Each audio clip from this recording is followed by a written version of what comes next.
through New Jersey this weekend. Another could be hitting us this week. We're going to take your calls at 888-658-0234, 888-658-0234. Right now, let's head to meteorologist Mike Favetta with the first check of the Garden State forecast on that new winter storm possibly headed our way. Good morning, Mike. Yeah, good morning to you, Ken. I have never seen more hype regarding an event that may not even happen. It's something that's kind of interesting. If you looked at your phone and if you maybe heard the chatter online, or I got a few texts from friends and family that had it circled, the forecast on the phone circled in case I couldn't read, saying there might be up to 18 inches of snow this week. Okay. And now this morning, who's left to explain?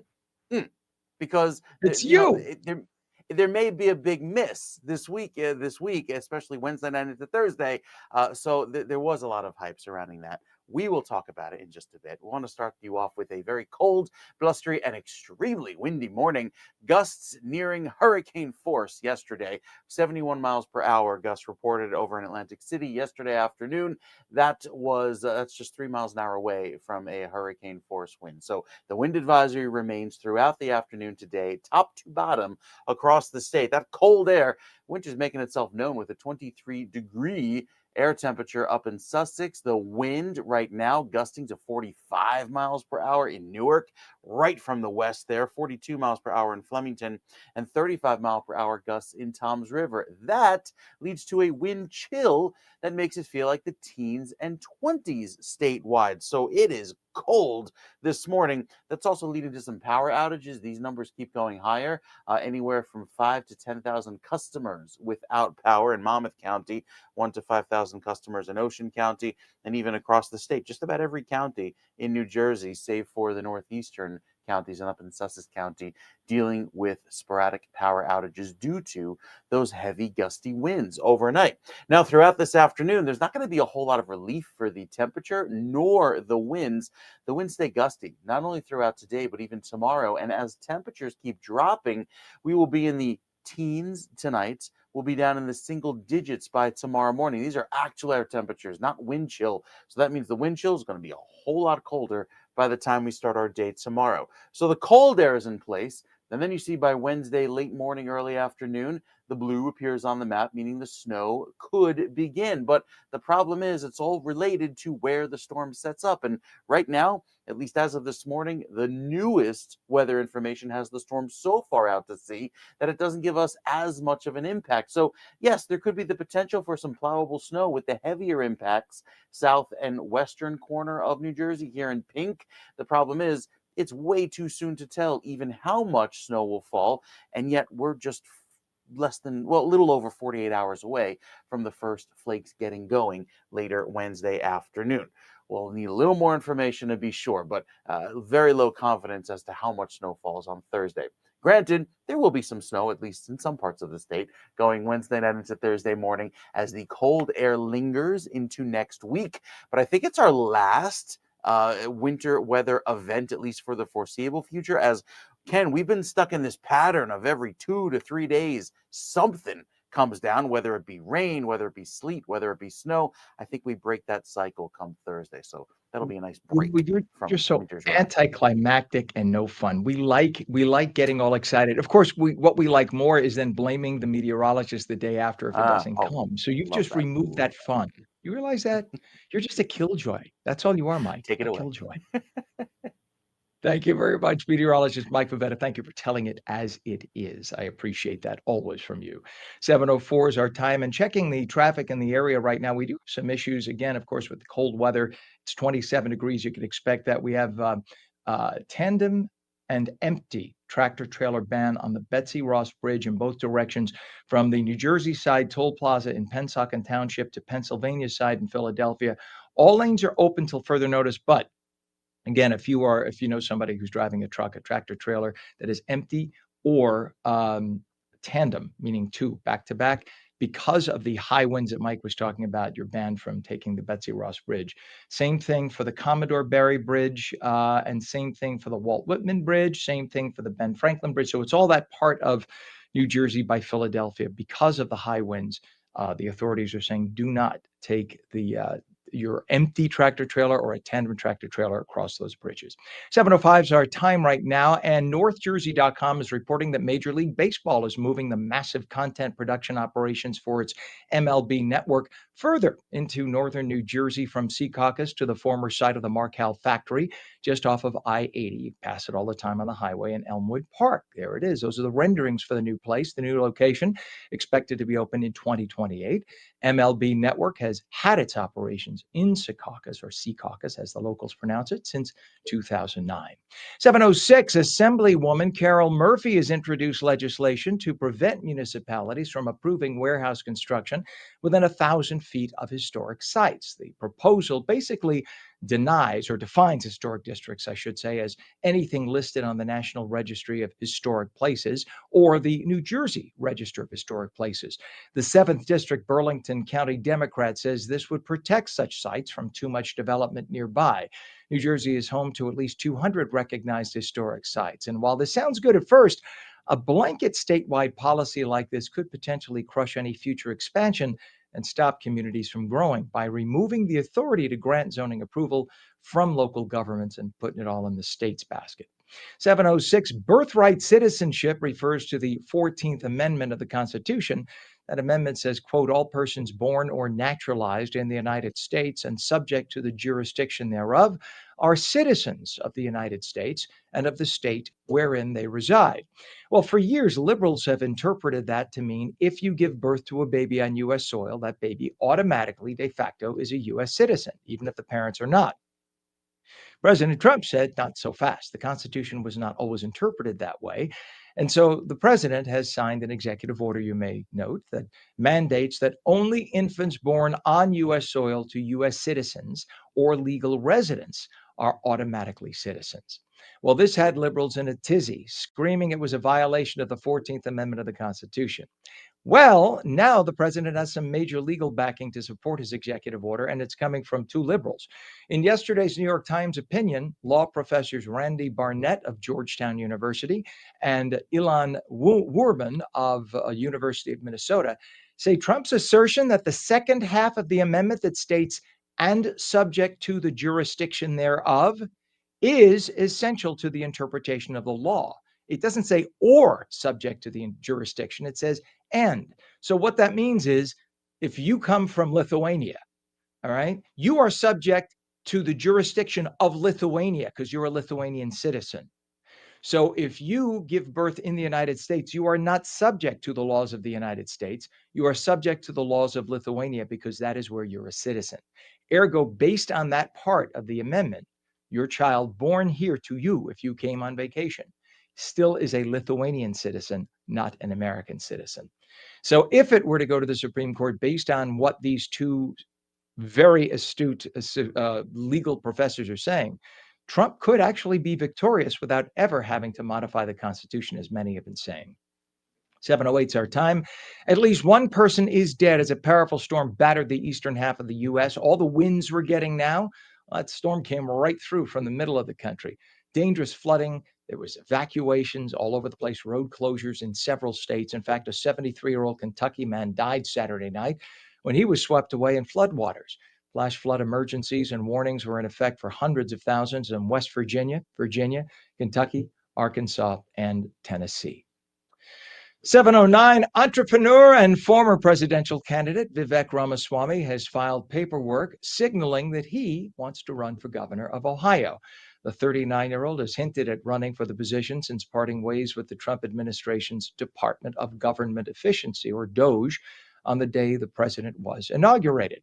The Associated Press reported Friday that Ramaswamy would formally launch his campaign in his native Cincinnati on February 24th. It is now 7:09 and we have a chilly 28 degrees. There's been a significant development in New Jersey's cannabis landscape. A new legislative proposal could fast track the transition of medical cannabis dispensaries into the recreational market by bypassing the need for municipal approval. So that, what does that translate as? It means you could legally buy pot in New Jersey without a prescription soon.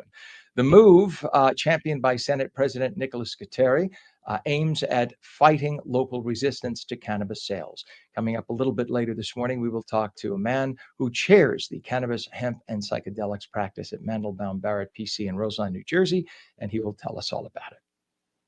Our temperature again, 28 degrees at 710. And again, in traffic, we do have some incidents to tell you about. We have downed wires, Route 29 in both directions, north of Route 651 and Byram Kingswood Road in Kingswood Township. All lanes are shifted there.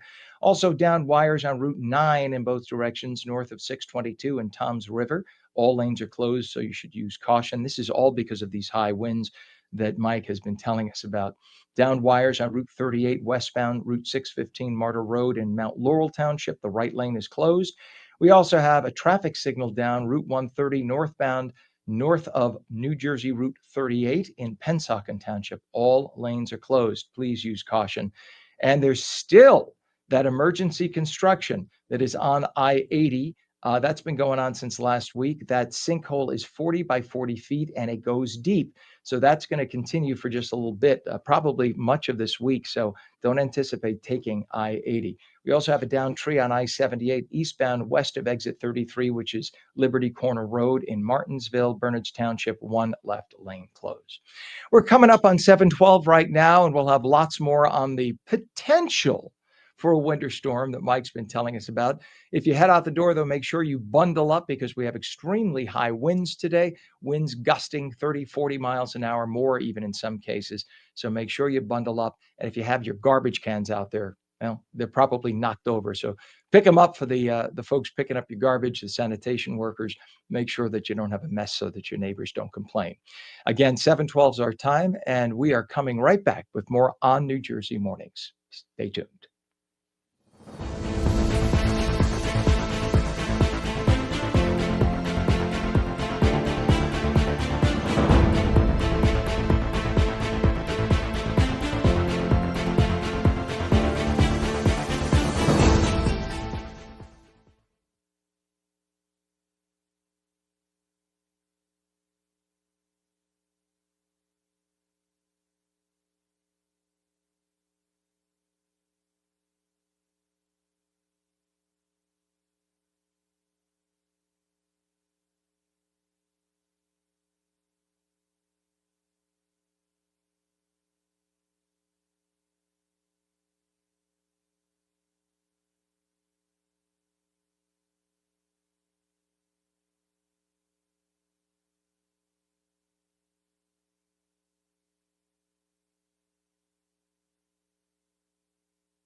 And welcome back. It is 7:15. This is on New Jersey Mornings. I'm Ken Rosato. We're taking your calls at 888-658-0234. 888-658-0234. Two things we want to talk about. This is going to be sort of impromptu off the cuff. Our director, Pam, was nice enough. She's a Daytona 500 fan. I don't blame her. NASCAR's kind of cool. Although I personally never got into it, but I respect it because it's crazy. It's crazy and it's kind of fun to watch. Yesterday, of course, was the Daytona 500, and Pam writes, Ken, so yesterday was the Daytona 500. Great race, even though we had to wait for a rain delay. Anyway, not sure if you have this. I didn't. In the script, but Donald Trump was there. So let's show. We had Donald Trump taking the Beast, right? Isn't that called the Beast? That's his super mega armored Cadillac. And so he took that, look at that, onto the track. How cool is that? And that's, oh my gosh, is that Trump's granddaughter? Wow, and then look at the beast. That was Trump's little baby granddaughter, how sweet. And here's the beast taking her around the track. That is very cool, to see that. I don't think any other president in history has ever done that. And I'm sure the drivers are many of them are Trump fans, so I'm sure they must have been freaking out to see President Trump at the Daytona 500 with the beast leading the way. In fact, thank you. You can come back here. In fact, they did a flyover with Air Force One. I saw that, and the fans went insane as Air Force One flew right over the track, and then he comes out in the beast a little while later. In fact, here's what the president had to say. Let's listen up. Spot. What brings you back to the Great American Race? I think it's fantastic. It's great for the country. Our country is doing well again, and we have spirit all over the world. There's spirit again. We brought it back, and it's been less than 4 weeks. So you'll see what we do in a little period of time. It's going to only get better, but this is very exciting. You brought your granddaughter. I know some of your other family members are here. You get to take a ride around in the Beast. What is that like? I'll let you know in about 2 minutes because they're going to be going quite quickly, I understand. And you just got to meet some of the drivers. Are you going to get on the radio again and talk to them before the start of this? And I say they have a lot of courage doing this. I see it, and I've been here, and they have a lot of guts, as they would say. Mr. President, enjoy your time. Thank you very much. Great. Bye. Thank you, Jamie. What a day in Daytona, the 67th. Okay, she is just edibly cute. What a little sweetheart. And I love that people think he's so harsh and so mean and so hate-filled. He's such a grandpa. He loves being around his kids and grandkids. You could see how proud he is of them and how happy he is. And for those who don't know about Donald Trump, and not that I know him personally, because I do not. I have met the man, but I don't know him personally. I have friends who do know him personally. And the one thing about him is even his ex-wives have remained friends with him. That says a lot. There was only one time where he ever had an episode, and that only lasted a couple of months, and then everything got smoothed over. He respects the people with whom he spent a part of his life.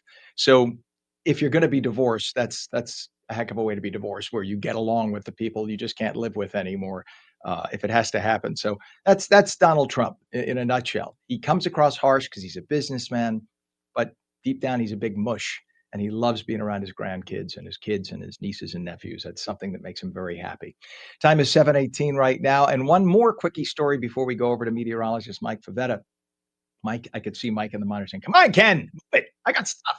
Um, there is, of course, something called a blue law that's been on the books in many counties throughout the country, but specifically in New Jersey, Bergen County.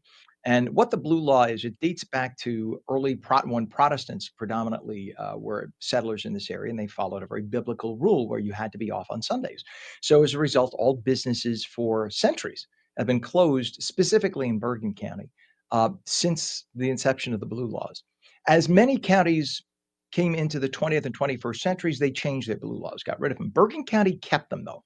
And the reason Bergen County kept it was not to be antiquated or old fashioned, it was because they hyper built their business districts under the assumption that it's okay on Sundays, you could have a family day. The business districts will be closed for blue laws. So as a result, their zoning committees over the decades said, we'll allow business after business after business, strip mall after strip mall, as long as they could be closed on Sundays. Along comes American Dream Mall, which is technically in Bergen County, and there it is there. It's huge, one of the biggest malls in the United States. I think technically the second largest after Mall of America. And that is, by the way, it's cool to spend the day there. Go walk inside. It's unbelievable. It's like going to Disney in a sense because you have all, look, see, you have Nickelodeon, a lot of things to do. It's not cheap. It's not cheap, but it is a destination. If you're going to go, you could spend the whole day, just even if you just wander. Um, but the thing is, American Dream Mall technically falls in Bergen County. And when it was being built, everyone said, why the heck are you building in Bergen County if you can't open your stores on Sunday? Well, there's a little bit of a loophole. American Dream Mall is technically on Meadowlands property, and the Meadowlands are under the New Jersey Sports Commission. And the Sports Commission sort of has a semi autonomous jurisdiction, even though it is in Bergen County it's technically sort of quasi autonomous. So that way they could sell things when there are football games there, right? So because of that, local officials are trying to tell the New Jersey Sports Commission, you need to enforce the blue laws at American Dream Mall. It's not fair. And the sports commission is saying, I don't think that's in our purview. We may not have the authority. So now this is becoming an issue. The question is, how do you feel about the blue laws? Should they continue? Do you live in Bergen County? Do you want them to continue? Should we get rid of them? Take your calls at 888-658-0234. 888-658-0234. In any event, visit Bergen County, visit like Secaucus, visit all those areas have such great shopping. We are so blessed in New Jersey with having everything right here. People come in from New York to New Jersey, not only because we have lower taxes, but because we have everything at our fingertips. It's a cool thing to explore. Too many people spend too much time online shopping. Go there. You could spend, as if you know from the area, you could spend days just wandering all the stores. They're great. All right, 7:21. I'm way late now, but I know that meteorologist Mike Favetta adores me and so will give me forgiveness, grant me absolution for being so late as I go to him. Good morning, sir, with the Garden State. It's okay. It's a sin that it's this cold this early in the morning, Ken. So you can Yes, blame the it's true. weather. It is very, very cold, especially with the gusts. I mean, if cold air it were one thing in February, may not be the worst thing, but when you factor in how the gusts have been over 40 miles per hour this morning, coming down just a little bit in the last update, 37-mile-per-hour gusts now in Morristown, 29 miles per hour in Toms River. That makes it feel so cold. And even with the power outages that you've been reporting on the down power lines, already up to 1% of customers without power in Ocean County, 1.5% of customers in Burlington County, Hunterdon County, a lot of trees out there in Hunterdon County, 3.25% power outages. So you anticipate these numbers to rise, especially throughout the day as the winds stay very gusty. And with the gusts upwards of 50, 60 miles per hour at times, the wind advisory remains in place, as does the cold weather. Actual air temperatures hold in the teens throughout today, dropping to the single digits tonight, which means that we will have some very cold weather with the wind chill taking us down below zero. So the forecast wind gusts this afternoon will be on the order of 20, 30 miles per hour. And then later on tonight, stay gusty into tomorrow. We don't really catch a break until we get to Wednesday. So for wind chills, that means it'll feel like it's well below zero by late tonight, early tomorrow morning, starting your day up in Sussex. -12 is how it'll feel, -13 in Morristown, even in Trenton, -2 and -3 in Newark. That is unusually cold, even for what is, typically the coldest time of the year. Tuesday afternoon, tomorrow evening, we do it all over again with wind chills down below zero, and even for Wednesday morning, staying very chilly with those wind chills in the single digits. So for today, as hard as it will be to even get outside and enjoy the little bit of sunshine that's out there, I mean, it'll be bright and beautiful. 34 is your actual air temperature in Matawan, 34 in Long Branch, so not much of a relief. Now, looking ahead down the road as to what may occur by the time we get to later on this week, the Futurecast, and for some reason it zoomed in very far, the Futurecast shows that there will be a system coming in just offshore and likely stays offshore. So you can see it right there, moving out to sea. And this is the newest model information that really is a consensus across all weather models this morning.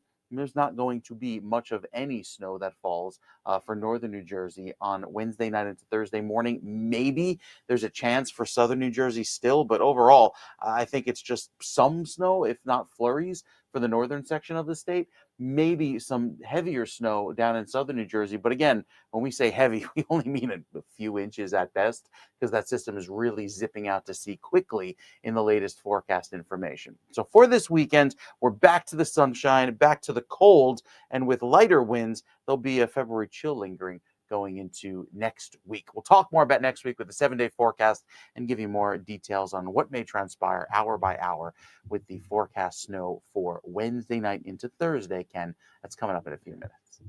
You know, you and your Wednesday night into Thursday. Here, we're worried about the freezing cold weather and the winds today already. My gosh, Right. my house is shaking. I don't know about you guys, Yeah, but it's it's it's crazy. freezing. It's definitely Hmm. cold. If you want to bundle up, make sure you put something on your head, but make sure it doesn't go blowing off. So, all right. Meteorologist Mike Pavetta, thank you very much for that update with the Garden State forecast. Appreciate it, sir. It is 7:26 right now. And the Trump administration and its creation, the Department of Government Efficiency, or DOGE, have been slashing programs and cutting spending in an effort to balance the budget and reel in out of control spending. The question is, will any of those cuts impact New Jersey? We're going to have a guest on in a little bit to talk about any potential impact that may have on us. You know what, Pam? Let's bring up that DC if we can. Do you have the DC? I'm throwing poor Pam, our director, in for a loop. All right. Thank you, Pam. Pam's my buddy. There you go. You see this? You know, they say a picture is worth 1,000 words, courtesy of the good folks at Redfin. They're one of those real estate, in fact, a really good real estate app. You can see right there on your screen that that is a listing of homes for sale in the Washington, D.C. metro that just popped up. In fact, it doesn't even extend to the west to Arlington, or I just put in, or we just put in the zip code for just that little section of D.C. That popped up. And apparently 1,100 homes popped up for sale in the last few days. And that is a result of Doge, apparently. President Trump and Doge, of course, decided to cut programs and fire federal staffers. So a lot of these people have listed their homes for sale at the same time. And so many listed their homes for sale at the same time that the average price for a home in the very expensive DC metro has come down $140,000. You know, the supply and demand rule. The more the supply, then the lower the demand. So therefore, in order to sell, you got to lower your price. But don't feel too badly, because if you look real closely, while many of the houses are 700, 800,000, which is okay, understandable, a whole bunch of them are between 1.5 and $5 million on a civil servant salary. So that makes you scratch your head and wonder where these people get that kind of money. Granted, the spouse could be wealthy, mommy and daddy could have left them a lot of money. So I don't want to suggest that there's anything nefarious going on. But you have a lot of lifer civil servants who were living in the DC metro. And if you look at that map, all of them scrambling like rats on a ship, jumping ship to sell their homes. Very interesting. Our time is 7:28 right now. When we come back, another check of the chilly, windy. I mean, we're talking 40-mile-an-hour winds in some cases. Garden State forecast. And as meteorologist Mike Favetta has been saying, there's a chance a winter storm may hit New Jersey midweek, but he's saying there's a good chance it may just miss us. So don't listen to all the hype, but he does want to keep you updated. So we'll have that and more. Plus, we'll take your calls. The number is 888-658-0234. 888-658-0234. Phone lines are open right now. We want to hear what you have to say about the stories we're talking about, or if there's a story you'd like to bring up, call us here on ONNJ Jersey Mornings. I'm Ken Rosato. We're coming right back.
And welcome back to On New Jersey Mornings. I'm Ken Rosato. A chilly 20. And mostly southern New Jersey gets clipped with a little bit of snow later Wednesday evening. You can see it here on the Futurecast showing that with the latest weather data showing a lot of clearing off to the northern sections of New Jersey. Maybe there'll be a little bit of snow falling Monmouth and Ocean County south as the whole thing swings east. There could be still some accumulation south of Atlantic City and Cape May, but the storm is pushing quickly so far to the south and east that, again, even by Thursday late morning, I think we see the system quickly pull away into the late afternoon hours. So yes, their potential is still for some snow is still on the table. It's just not going to be this really deep snow that extends statewide. We are under the influence of a very clear weather pattern for the next 2 days, also very cold, as you'll feel when you step outside. But notice with the storm quickly pulling eastward, it doesn't linger for very long, and it stays far enough south and east that I think just the southern portion of New Jersey gets caught with that little bit of snow. For today, it's windy, it is cold, temperatures remain in the low 30s, even upper 20s in northern New Jersey, with the wind chill making it feel so much colder. In fact, the 7-day forecast keeps that cold weather around right through tomorrow and even through Wednesday. So we are at or below the freezing mark for the foreseeable future, even with those wind chills overnight down below zero. Late Wednesday into early Thursday, that's our potential for some snow. It doesn't look to be a deep snow in northern New Jersey. Maybe best chance for that accumulation down south and east. But by Wednesday and Thursday, or rather Friday, Saturday, and Sunday into the weekend, it turns a little bit milder. And with that, we'll start to see afternoon highs climb out of freezing territory, getting above freezing. Staying windy throughout this evening at the shore points and then even into Wednesday with the clouds building. Southern New Jersey has the best chance of seeing that snow later on Wednesday afternoon into the evening hours, accumulating through Thursday and then exiting for a quiet week ahead and weekend. The good news is that I think we break our cycle of every 2 to 3 days have another snow and rain event. Going into next week, it looks pretty quiet, and we'll take it given how busy it's been so far this winter, Ken. All right, Mike, thank you so much. A windy 28 degrees right now. The wind chill must really make it feel a lot lower than that. It's 7:33. And a quick check of traffic, just two things to point out. We have a down tree and down wires on Route 30, both directions, east of Hendrick Street in Chesilhurst. One right lane closed eastbound and all lanes closed westbound. And then we also have a down tree on Route 33, both directions, west of Route 35 and Colts Neck Road in Howell Township. All lanes closed. Use caution. There's a lot of this throughout the state because of the extremely high winds we've had in the last 24 hours. Wires down, electric out, and cable TV out for a lot of people. So just beware. In fact, we've even been trying to reach some people on the phone and they're not answering. So we're wondering if it has to do with the cable service being out and people who have cable TV related phones, et cetera. It is now 7:34, and the New York Giants are reportedly exploring the sale of a 10% minority stake in the team. It's a move that could set a new valuation record in the league, adding to the intrigue. Giants legend Eli Manning alongside his brother Peyton are rumored to be potential buyers. And break down what this means for the team, the NFL, and the legacy of the Mannings. We're joined by the one and only Lance Meadow, national sports talk show host and play-by-play announcer. Good morning. Thanks for getting up again for us, Lance. Do you like getting up at this hour with us all the time? Or are we just being really nice and giving you coffee? Well, I'll go out of my way to have a chat with you, Ken, anytime. So, that special opportunity is more than enough to roll me out of bed under these circumstances. Much appreciated. Well, so the Giants are considering selling 10% of the team. I mean, that's a big deal. What are the factors you think that led to this with the Mara and the Tisch families? Well, there's one main factor, Ken, and it goes back to something even beyond the New York Giants. That's the National Football League. A year ago, the NFL approved a new rule that said all 32 teams could sell as much as, to your point, 10% to a private equity fund. And the root of this is the almighty dollar. All 32 owners are saying to themselves, well, we could get more liquidity into the fold here, cash in their hands so that they could spend it on new stadiums if they want to improve their respective facilities and so forth.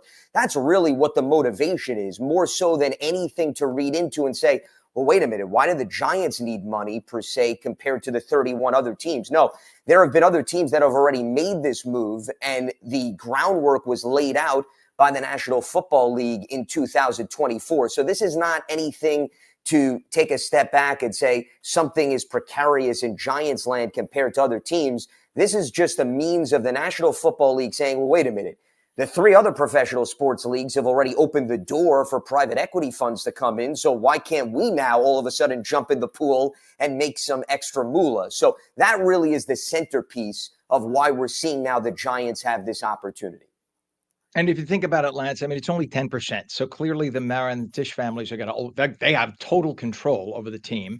But, you know, anyone who buys in gets to brag about the fact that, hey, I own part of the team as well. And you get all the privileges, the special boxes and going around fancy schmancy and saying, I own part of the Giants. Plus you reap the rewards financially. But the thing too is it helps those families in terms of spreading out the risk. Right now, NFL makes a ton of cash. Anything can happen. Tomorrow they could find out that getting hit in the head is going to cause permanent brain damage and every football player has to stop playing. I mean, I'm just throwing out craziness right now. But those are the kinds of risks that could destroy a business. Look at broadcasting. We thought that you and I both come from the world of broadcasting. We thought broadcasting would be I was told years ago, a machine to print money. That's what the owner of a radio station told me when I started out. And it ain't that today. You got radio stations dark all over the country, right? So this is a good way to kind of hedge their bets, right? Yeah, you're really bringing it back to our wheelhouse, Ken. This is becoming too much of a personal conversation all of a sudden. But in all seriousness, no, I think you do bring up an excellent point. And I'll go back to the Washington Commanders, if you recall, who recently sold their franchise. It went for $6 billion. So what are we seeing? We're seeing the value of NFL teams go up and up and up. And the Giants were just valued, according to Forbes a year ago, $7.3 billion. Only $7.3 billion, which is the fourth highest valued NFL franchise. To put things in perspective for our viewers, the Cowboys are at $10 billion. So the Giants are not that far away, and it's New York, it's the environment and so forth. But bringing it back to your point about the risk management and assessment, if you bring in a private equity fund where there are multiple investors who are going to get about 10% of the pie, they then get to make a lot of money instantaneously for their investors because NFL franchises are bulletproof. Maybe more so compared to the radio industry that you were alluding to. And I think we could all speak from experience there. And then the main owners, in this case, the Maras and the Tisches, have once again that cash flow, that liquidity, that if they want to spend immediately to improve the value of the franchise, that is accessible, as well as more attractive pieces of the puzzle in the fold for the immediacy of the team as well as the long term. So I look at it, this is a win-win situation. If the Giants decide to bring other investors into the fold, it's not necessarily that they immediately need something to help the financial well-being of the institution. It's just, to your point, it's an added layer of protection and an added layer of investment. And we should mention, I don't know, I'm sure you know that the Mara and the Tisch families are really nice people in both cases. Just awesome folks, and they've been great they really are New Yorkers at the core. Eli Manning has publicly expressed interest in owning that stake. So there's this talk, of course, of Peyton possibly joining him. Is that significant? Why both together? Or why can't they go and make their own investment separately? And why specifically the Giants? Well, Eli Manning actually, Ken, was asked about this around the Super Bowl, and he was sort of thinking about what his next move may be outside of his NFL playing days. And one of the things that he mentioned was that he was interested in having some ownership in a team and made it very clear, listen, if there's any team I'm going to invest in the National Football League, it's going to be the team I spent my entire career with, and that is the Giants. So the timing was interesting from that standpoint. As far as why does he need Peyton Manning, his brother, to come along for the ride? Well, I mean, they've been doing everything together in retirement, Ken, whether it's Monday Night Football commentary, whether it's commercials. I don't know if I've ever seen the two of them separate. Or maybe Eli's done a few commercials himself, but for the most part, Peyton has always been along for the ride. And from the Giants' standpoint, not that, as you mentioned, they're going to need those two if it does come to fruition. This is all speculation at this point, to have influence on the football perspective, but it doesn't hurt to have two really talented former players that know a thing or two about X's and O's, know a thing or two about stability of a franchise. If anything, you can lean on both of those players and have two great minds as opposed to one. And I would think from a private equity fund standpoint, it's a lot more appealing, Ken, right, to offer Peyton Manning and Eli Manning as opposed to just one of the two, especially if you're looking for additional investors. So I would think the tag team package is a lot more appealing than one of the two, perhaps on an island. So for anybody who thinks that they're just going to cut a check, either one of them for $750 million, that's not the way it works, right? It's the private investment companies, the equity companies that come in and say, you're our front men and we'll finance you, right? We'll give you X amount over X amount of, and it's also not cash up front. Usually it's over years, right? Where that money comes in. And that way they get to be the front people and the equity fund, they get to brag. Hey, Eli Manning and Peyton Manning, yeah, we financed that. I mean, that's really, it's all about bragging rights. And these funds get to brag about the return on investment, the ROI that they have so that they can get more investors as well. I mean, it's all a big game, so to say. And we've seen other NFL teams sell their minority stakes as well. And the league, as you mentioned, you talked about this, they allow up to 10%. So is the Giants move kind of just moving in with what everybody else is doing? And do you see every team doing this at some point? Yeah, I wouldn't be surprised, Ken, if it does become a trend across the board. I believe the Bills and the Dolphins, which were the two teams that you were hitting on, have already sold percentages. I think Buffalo's at about 20%, Miami's at 10%. And it's important to understand, just to add to your point about the private equity fund, yes, they want the two former NFL players or whoever it is be the face of that group. But also it's about a 6-year commitment for the private equity fund. So that's more of a reason why I think they want as many investors as possible, because you want to know that you're in it for maybe not an enormous amount of time, but enough period of time to get a good return on your investment. And the NFL wants stability. They don't want two investors coming in tomorrow, staying for 6 months, all of a sudden leaving and selling. So you have to know that you're going to be committed at least for a 5 to 6 year period. But yes, to answer your question, I think every team is going to say this is a way to make more money and increase the value of a franchise. We've seen it take off in the NBA, the National Basketball Association, and it has increased the value of the majority of those franchises. No different than what we're going to see probably in baseball and hockey. Right now, money is the end-all be-all. Let's not be naive, especially in the world of sports. And if these owners can improve the volume of their pockets, they're not going to hesitate in doing that. So I would be stunned if this doesn't take off across the NFL landscape. Roger Goodell and company did not approve this rule last season for it to just all of a sudden collect dust over the next few years. They implemented it so that it could take flight and help the well-being and financial stability of the entire league, not necessarily just one franchise. And you know what? Obviously, the Mannings know a thing or two about football. Do you see the Tishes and the Maras leaning on them for advice in any way? Not that they, I mean, look, the Giants, yeah, some would say could use a little advice. But do you see them being an integral part of the operations of the team, or do you think they'll just be the back of the room partners and just kind of be a face for the crowd? I think they would be back of the room partners. I mean, it goes back to also, Ken, the NFL rules and regulations that were implemented. They made it clear to all 32 owners, you can only sell 10% and it's a minority stake. It is not something meant to come in and all of a sudden be GM, be head coach, be assistant, be equipment manager and everything else in between. So even though Eli Manning and Peyton Manning would be unique in terms of them being former players, but in fairness, Eli Manning actually is very involved, Ken, right now with the Giants. He has an Eli Manning show.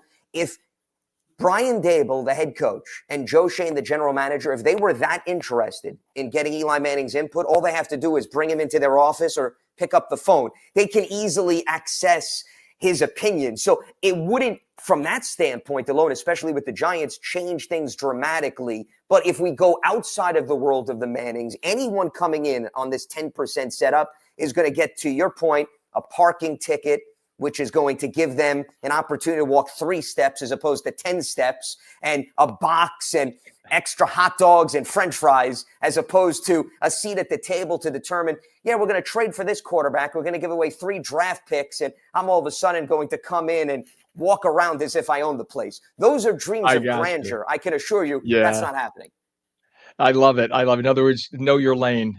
Pick Yes, stay in your indeed. lane. That's it. Know your place. All right, you are awesome. National sports talk show host and play-by-play announcer, the great Lance Meadow. Thank you so much for joining us on this morning, and have a wonderful day. You as well, Ken. Thanks for having me on. Appreciate it. Thank you. It is 7:46 right now, and the phone lines are open. We'll take your calls at 888-658-0234, 888-658-0234. You know, the TikTok, as we geeks like to call it, TikTok is back in Google Play and Apple stores. You could get it again. What does that mean? Is everything okay now? Just download it and not worry about it? We're going to talk to tech expert Fisher, and meteorologist Mike Favetta will be back to tell us more about potential wintry weather for parts of the area. You're watching On New Jersey Mornings, seen daily on ONNJ.com, Roku, Fire TV, News On, Samsung TV Plus, Apple TV, YouTube, Facebook, and X, and now streamed live on Twitch at twitch.tv/On New Jersey. We are coming right back.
Welcome back to On New Jersey Mornings. I'm Ken Rosato, 748 right now. Excuse me. We're taking your calls at 888-658-0234, 888-658-0234. Possibly some more winter weather hitting New Jersey this week. It could also just skirt right by us. Meteorologist Mike Favetta tells us about all the models. I always like looking at models, Mike, with the Garden State forecast. Good morning to you, sir. Ken, you're not alone. So does the rest of New Jersey. Love looking at the models and then sending me screenshots of what the models say. It's like going on WebMD and showing your doctor in your office. Well, WebMD says this, so I must have, I must have this. Okay. All right. Thanks. It's been a great weekend. Can you tell I'm excited? Can you tell I'm excited about the lack of snow that comes in this weekend? It was a doctor that actually sent me a screenshot of the forecast, and I'm like, okay. We're just going to go with that. You send him medical articles. Our forecast looks great today. If you like freezing your butt off, it will be cold with the wind advisory throughout this afternoon that stays very chilly. Oh, okay. I guess the weather just was too cold. That doesn't want to give me the weather. There we go. The wind advisory up throughout this afternoon, and then into this afternoon with wind chills that'll start off. See, that's what happens. It'll have the power to flip the switch off. And so when they don't like what I say, sponsors cut me right off. Our forecast brings back a little bit drier weather into this afternoon, and the winds, they stay howling. They're back up to gusting to 45 miles per hour in Sussex, 39 mile per hour winds right now in Morristown, 38 mile per hour winds in Toms River. That makes it feel like it's down in the teens across many locations. Feels like 11 in Sussex, feels like 15 in Toms River, and 23 on LBI. That's also keeping these power outage numbers quite high, anywhere from 5 to 10,000 customers in Ocean County without power. Improvements up toward Essex County and Bergen County, that's new, less than 1,000 customers there, impacted by all of these winds. So basically, every county in New Jersey, with the exception of Hudson and Sussex, now has some power outage. Again, likely related to the wind, with those gusts that got as high as 71 miles per hour yesterday. Our forecast throughout this afternoon stays cold, stays blustery. Actual air temperatures keep falling throughout the day into tonight. We'll be back down in the teens and single digits, not wind chill. Actual 6 degrees in Morristown, actual 12 tomorrow morning in Newark, and stays chilly as well throughout Wednesday morning. Then we get to Wednesday afternoon, and you see the snow start appearing on the map, moving its way northward. There's the potential for some snow accumulation south of 195. North of there, it's a possibility, but not really a guarantee, given how most of the newest weather information this morning keeps a lot of the snow out to sea, as the system stays a little too far south and east to give us a big impact of decent snowfall. Forecast looks cold over the next several days, but quiet into the weekend. We'll talk more about that weekend forecast, Ken, coming up in just a little bit. All right. That sounds like a threat, Mike. No, I mean, it's sunny in February. It's all good. That's a good thing. We like that. And just keep thinking March is just getting closer and Mm-hmm. closer. That Oh, yeah. makes me smile. All right. Meteorologist Mike Pavetta, thank you very much. It is 28 degrees now at 7:52. Apple and Google have returned TikTok to mobile app stores in the US, ending a nearly month-long standoff between the tech giants and the video platform since a law banning the app took effect in January. Joining us now to talk about what this means for you and the future of the app is on New Jersey tech expert Fisher. Fisher is a brand and digital strategist who can be found on X, Threads, and Instagram with username @Fisher and through his website, fisher.media. Good morning to you, Fisher. So should people Good just morning. download and use TikTok now that there's no longer a security threat? Absolutely. And that's also partially not true. There's still a security threat. Let's reset a second and go back. It was, 3 weeks ago. President Biden, actually, it was late last year, the President Biden signed legislation giving ByteDance until January 19th, day before President Trump was inaugurated, to divest TikTok to an American company. It didn't happen. So TikTok and its affiliate app, CapCut, went dark in the United States, and their app was removed from the App Store on January 18th. Now, the law required, again, TikTok's Chinese parent company, ByteDance, to sell its assets, TikTok, to a U.S. company in order to continue operating. The law only mandated that the app was removed from the app stores by Google and Apple. TikTok is the one that decided to go dark in the United States. When President Trump got in, he signed an executive order allowing TikTok to resume operations in the U.S. for only 75 days. I believe that's until April 5th. But the app was not restored to the app stores. The reason why is it's still a law. So technically, President Trump's executive order doesn't overrule and not technically, literally, the executive order doesn't overrule it, but it can stay the law for a certain amount of time.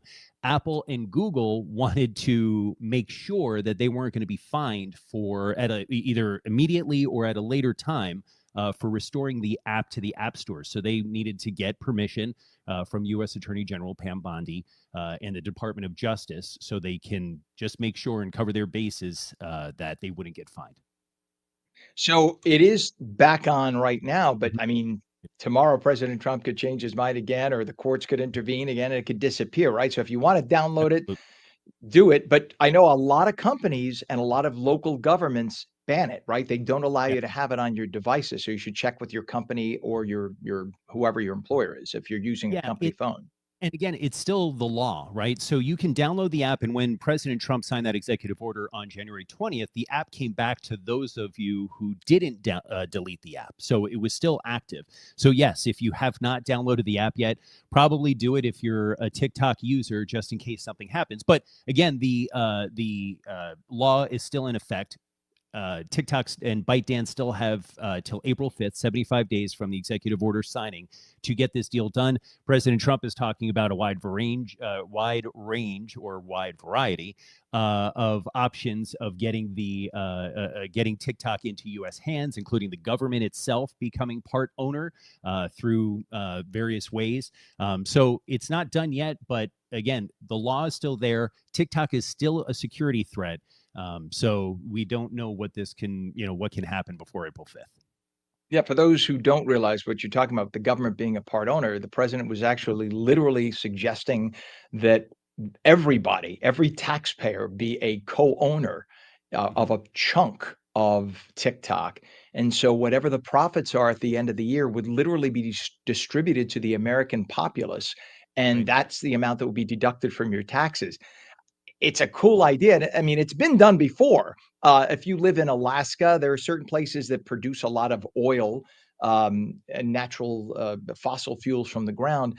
Those people get money from the government. So people who live in Alaska get a check from Alaska. A lot of people don't realize that. If you're a native there, you get a check, whatever, 20,000 a year or whatever, from all the oil extracted from the ground because you are an Alaskan. You have to put up with a lot to live in Alaska. And it's the same thing here.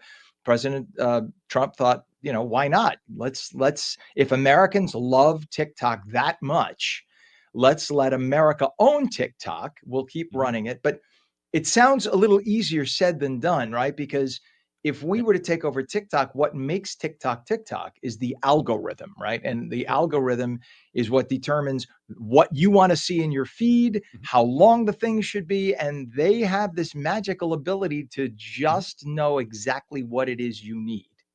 And to be fair, it's not an American only app, right? So every other country or up to a certain limit, obviously other countries have sort of the same rules that we do.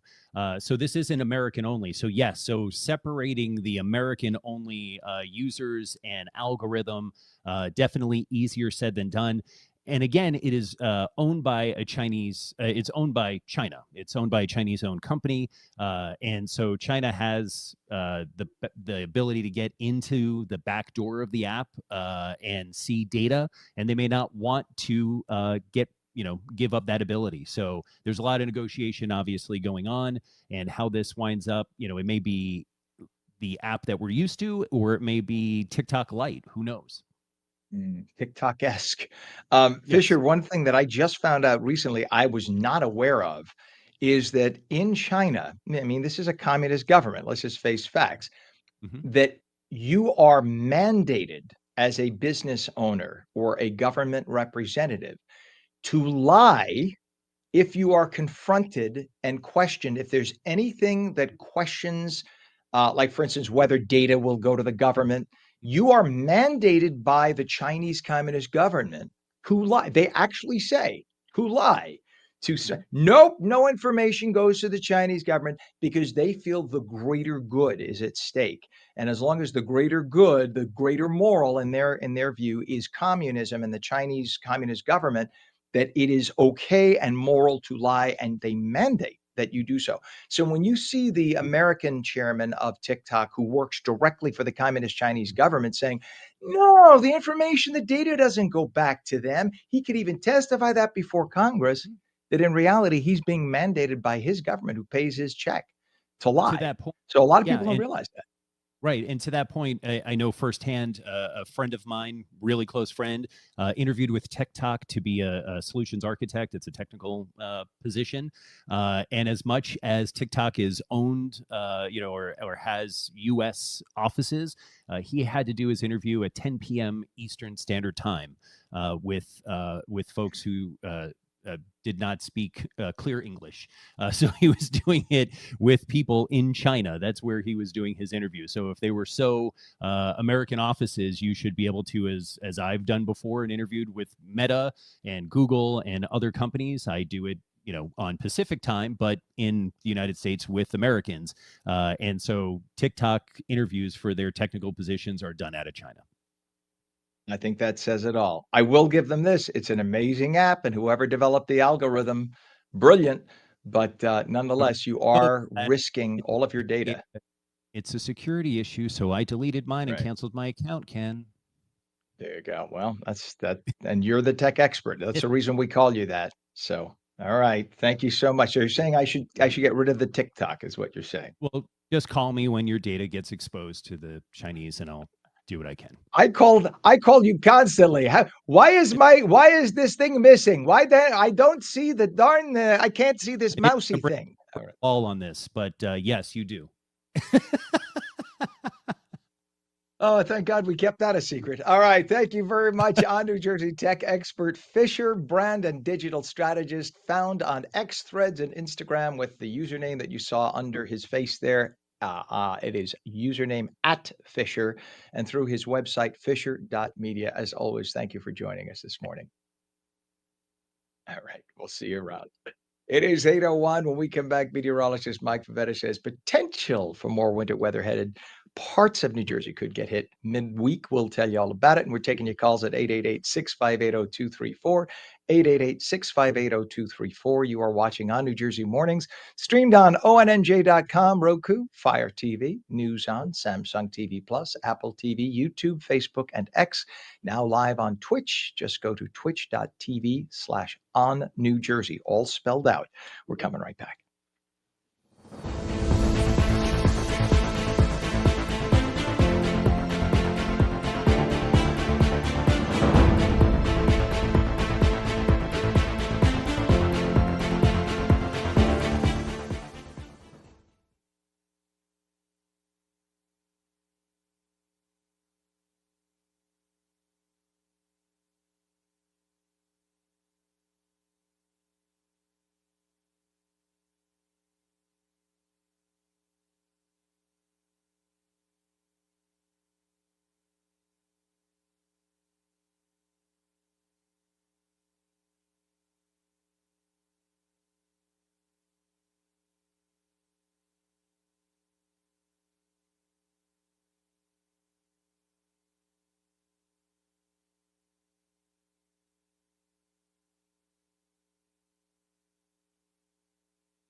7 degrees at 8:03. A very good morning. Welcome to On New Jersey Mornings. I'm Ken Rosato, taking your calls at 888-658-0234, 888-658-0234. Another winter storm could be headed our way, maybe affecting parts of New Jersey. We head to meteorologist Mike Favetta. He has a check of the Garden State forecast. Good morning to you, Mike. Good morning to you, Ken. A beautiful, clear, and sunny start to the day, but oh so cold. And with that, even some flurries happening north and west right now. While the skies remain clear over New Jersey, a couple of those flurries trying to work their way into the Garden State. I don't think they reach us until we have the actual potential for some snow due to a coastal storm that moves on in for Wednesday night. It's all about the wind today. Right now, gusts in Toms River at 8:03 this morning, 46-mile-per-hour wind gusts there. 40 miles per hour for the rest of the state. It is gusty, it is cold, and there are also some power outages as a result. Now Sussex County joining the power outages this morning with nearly 3.25% of Hunterdon County customers without power. Even Monmouth County, 1.75% of power outages for you customers, for you with power outages, all due to that wind. And with those gusty winds, there's also the cold air. It feels much colder than the 6 degrees in Morristown by this time tomorrow morning. The 12 degrees in Newark, your actual air temperature will feel more like it's below zero throughout the early morning on Tuesday, even going into tomorrow afternoon. So this is just the beginning of a very cold period that sets up going into the next few days. So the cold air locked in place, then the moisture comes in for Wednesday afternoon and early evening as that system gets going offshore. More on that in just a bit. We'll finish talking about the wind with those gusts that'll be upwards of 30, 40 miles per hour today. Wind advisory remains in place through this evening, and then the winds begin to relax later tomorrow night, and especially through early Wednesday morning. So the wind chill will still feel like it's down below zero beginning this evening. feels like -2 in Newark tomorrow morning, feels like -2 in Long Branch, and 0 in Toms River. So we're at or below 0 across most of the state, save for except Atlantic City, where it'll feel like 4 tomorrow morning. Very chilly weather even throughout the afternoon. Still feels like it's below 0 tomorrow evening up in the northern sections of the state, and it stays cold again through Wednesday morning. Finally see a little bit of wind relief by the time we get to Wednesday afternoon, but it still will remain very cold with those wind chills on the order of a single-digit territory throughout the afternoon. All right, so that futurecast long range shows that with a little bit of that weather coming in for later Wednesday night into Thursday morning, notice all the blue shading offshore. This is the system that gets going and primarily stays too far south and east to give us a real impact here in New Jersey by middle of the week. It happens a little too light, too late. So while there's the potential for some snow in northern New Jersey, the best chance of seeing that snow is really in the area shaded in pink, southern portions of the state, south of 195. The parent storm that develops happens a little too far south and east and pulls away quickly. Earlier weather models, earlier this weekend and specifically late last week on Friday, had this system come in right up the shore, giving the heaviest snowfall amounts to all of New Jersey as it took a coastal track hugging the coastline. Now it looks to be a little too far south and east, and all of the weather models are agreeing on that. So it's not really going to be much of an impact at all as we head into Wednesday night and Thursday morning. Then that looks to be our last winter weather threat, because beyond the cold and sunshine, there's really nothing going on the board into this weekend, even into next week. Yeah, it'll be chilly, but average cold for this time of year, and we'll take it given how kind of active the weather has been over the last several days. A little bit of a lull is welcomed, even if it means a little taste of spring by next week. We'll talk more about those chances coming up with another check of your weather in just a few minutes, Ken. All right. Thank you so much, Mike. Our temperature now 27 degrees at 8:07 is still, we do have some traffic issues to tell you about really fast around the whole New Jersey state, especially as you get closer to the Philadelphia area in southern New Jersey. There are issues with the high winds. So check to make sure with the road signs if you have a tractor trailer, a tandem tractor trailer bans across many of the bridges are in effect right now. Also, if you have a light or an empty tractor trailer, you're banned from going across bridges because, as Mike was talking about, you have in some cases gusts of 50, 60 miles an hour, and that can be very dangerous. So just be very careful about that. Also, we have wires down in many places and a lot of lights down, electric out for a lot of people. So give yourselves extra time as you head out the door this morning. 8:08 is our time. The Trump administration and its creation, the Department of Government Efficiency, or DOGE, have been slashing programs and cutting spending in an effort to help balance the budget and reel in some out of control spending. The question is, will any of those cuts impact us here in New Jersey? And joining us this morning is attorney and former Democratic State Assemblyman John Wisniewski. Good morning, John. Thank you so much for getting up with Good us this morning. morning. We appreciate you being. We know you are a very experienced legislator in the state, formerly, of course, and now in private practice as an attorney. So ostensibly on paper, it looks like a good thing. We have government bloat, government waste. We've got to cut the budget, but this is real and it does impact real human beings. How will this impact the Garden State? It does impact ordinary New Jerseyans. For instance, half of the capital budget for New Jersey Transit to buy new rail cars, to buy buses, comes from the federal government. You cut that out, you don't have the improvement in rail service and bus service that everybody wants. This affects ordinary people who are getting on the bus every morning or getting on a train every morning going to work. The irony is that if the so-called Department of Governmental Efficiency, which actually doesn't exist, it's just a creation in the air, wanted to address government bloat, what about the Department of Defense? Almost $1 trillion a year. We were fighting two They're heading wars, there. If I one in may jump in, Afghanistan. I'm sorry, John. If John, Yes. if I may jump in, that's what they're heading to this week. I hope, like you, I'm with you 1,000%. I hope they cut half that budget. I'm with you. You know those $10,000 toilets. I mean, this is not. We have been raped. I hate to use that term. Forgive me, but this country has been abused by overspending in defense for decades, and we just keep looking the other way because we think that these big contractors, they're helping us out. No, I think a lot of them are Well, I have to watch how far I go to the line here, but a lot of them are probably making some money on the side and they get a deal cut. So I'm with you. I'm there. You're not going to get any argument from me here, but and I'm keeping my fingers crossed that Doge comes out and says half the budget cut. I'm with you. I'm sorry. I just had to jump in and throw that. Well, yeah, but I mean, I think the point is this is really all political, right? They're attacking very small parts of the budget. The $800 million that New Jersey gets, even if you replicated that 50 states, is a tenth of 1% of the federal budget. When you have the Department of Defense, the Department of Homeland Security, all of these other agencies with enormously bloated budgets.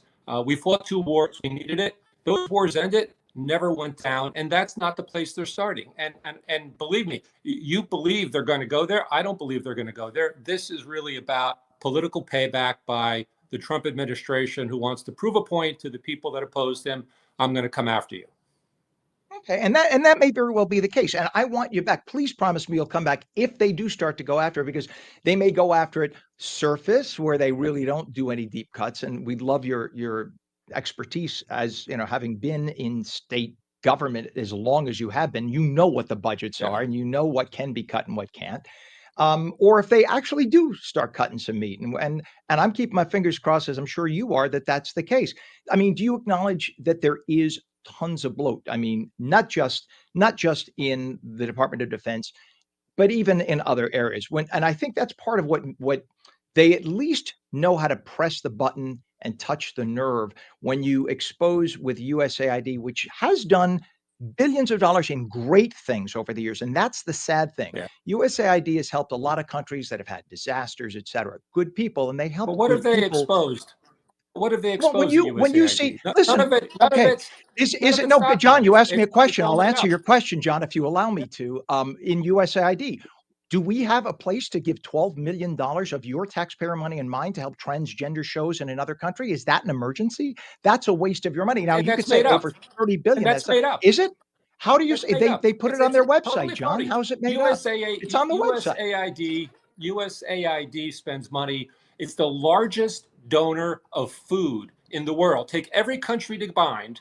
The USAID program provides the most food around the world. We cut that out. It's the program that provides the most vaccinations and medical care around the world. All other But countries is that combined, our responsibility, twice John? the amount. John, where on earth does it say Because it is helps it is American your foreign taxpayers' policy. responsibility? Does it It really? helps It American. hasn't. They all tell us So to go let's not screw have a ourselves, Department of John. State. John, for 50 Yeah, but you years, see, they've told us to your screw off. problem They've is taken that John, you want to only dismantle one can. government. Could we cut You want John's to mic? dismantle Only one of government us can without talk at once, actually John. understanding John, how it if you works. want, we can have a conversation and a dialogue, or you could just take the whole But you're not. conversation. I'll You're not. I'll You're just just go repeating. upstairs. You're just repeating No, Republican John, talking this points is a dialogue, without John. any John, it's analysis. Sean, This is the show. We want you on, but you have to allow me to talk. I let you talk for 5 minutes straight. Please allow me to just ask a question. sure. You Go pointed ahead. something out. So here's the thing: when it is not the purview and in the requirement of the United States, for 50 years we've given people around the country, like for instance with the United Nations, with UNICEF. UNICEF has been caught in foreign countries taking our donations of food and putting other country names on it, but yet we gave billions to UNICEF. That's the way they treat United States taxpayers. We are suckers, John. That's the problem. We are No, $8 we're not trillion suckers. in debt. Actually, We are we're $8 living trillion up. in debt, and people are tired of paying more taxes. And that's why your party is out of office right now, John. You got to wake No, up, or else you'll we're never $8 get back trillion in. in debt. We're $8 trillion in debt because every time a Republican takes office, he provides an enormous tax cut for Elon Musk. Yeah, and because we cut the taxes and you keep increasing spending. You got to learn how to cut your Republicans are in spending. Congress. Republicans have controlled Congress half that time. They've approved budgets half that time that have increased spending. So it's because not in order to pass a one-party budget, you need problem. 60 votes in the Senate, and we don't have 60 votes in the Senate. That's why we have continuing And the Democrats resolutions. haven't had 60 You know votes that. in the Senate. But Yeah, and you because know the that last too. the last budget passed was a liberal budget. This is a continuation of a It liberal wasn't budget a since liberal Obama. budget. It The CR needed is still Republican under votes. Obama. Go back and look. John, you go can- back and look. The CR is still Obama's CR. That's what it is. No, it's not. Yes, That's not how it works. scroll I mean, this up. is the problem. This We is have a people CR that goes back opining on 10 how years. government works who have absolutely no clue on how it works. A CR does not John, last this 10 goes years. back A to CR Obama. lasts a Go year back. until the next No, CR. the CR, this is still a continuation. The Congress, as Oh it is, my Chuck God. Schumer, whom I know personally, Look, Chuck Schumer you're will smarter not than this. allow You're anything smarter to than go. this. I'm You're sorry? smarter than this. This is not this. Oh, This is oh, it's not a reality. You're that's smarter. You're don't smarter play than that this. you're This is smarter not than how this, government John. works. John, listen. I was a network guy for 40 years. Please don't play that you're smarter than this. I've interviewed bigger people than you, and I'm telling you right I'm sure now you that have. is not the way it works. You know that's not the way. I got Chuck Schumer on the You phone know right it's now who'll not the tell you way it even works. you don't know what you're talking about. Sorry, You it is a know it's reality. not the way it works. No, it's not. Listen, You're making stuff up. listen, the fact is, I'm making stuff up. The fact is, under your president Absolutely. 4 years ago, our budget blossomed. Okay. Our budget is now, He we're was your 8 president trillion in too. debt.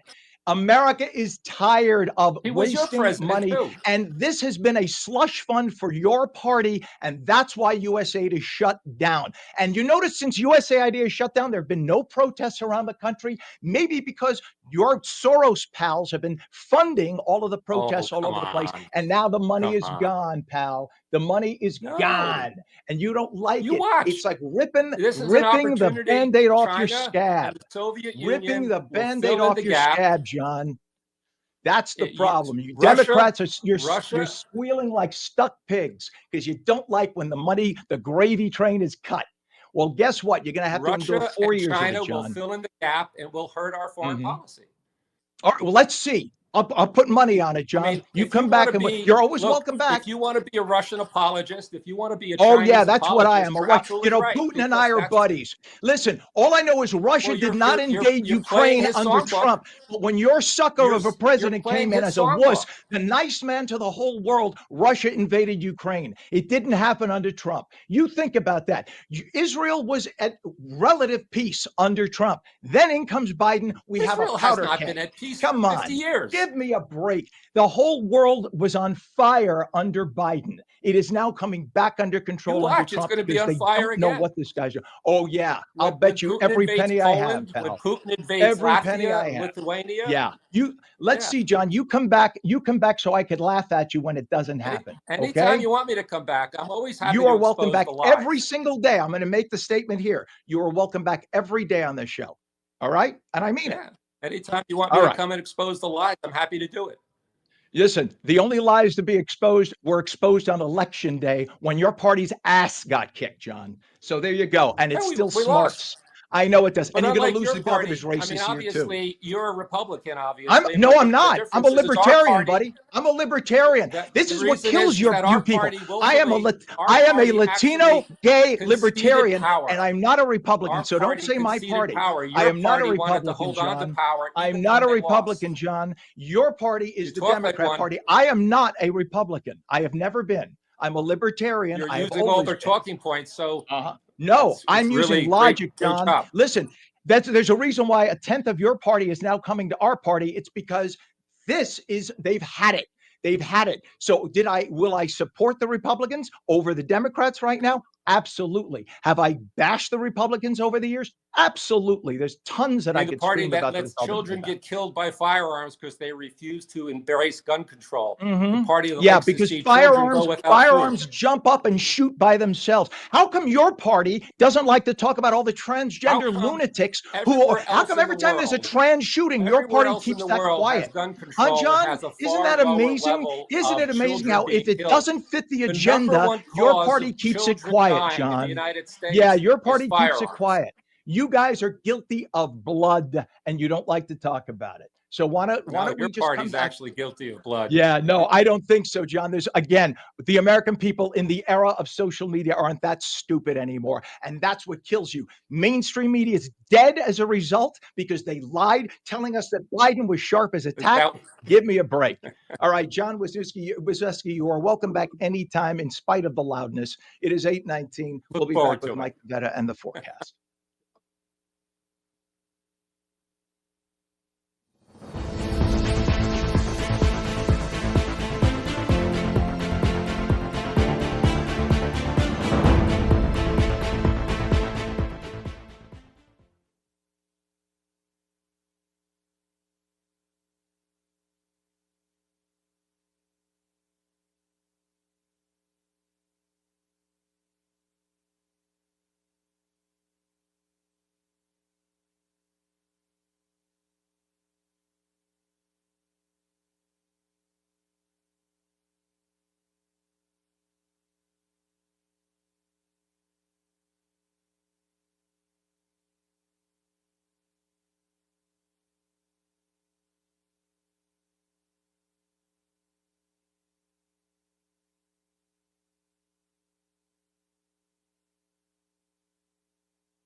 28 degrees at 8:21. Welcome back to On New Jersey Mornings. I'm Ken Rosato. And just so that you know, we get a little heated. I'm a Latino Italian kind of guy, and I get a little heated. That doesn't mean I have disrespect for my guests. So I apologize if it appeared that way to Mr. Wisniewski. And he is always, and I mean this, always welcome back. And he could shout at me all he'd like, and that's fine. He is still welcome on the show. Everybody who opposes what I say is welcome to have their opinion. The only thing I ask is that we have a dialogue. That if you finish talking, if I let you go 5 minutes, you got to let me in for a minute. That's about all I ask. 8:21, and it is time to check the forecast. We have meteorologist Mike Vivetta to find out the wintry weather could be headed to at least parts of New Jersey. Good morning, Mike.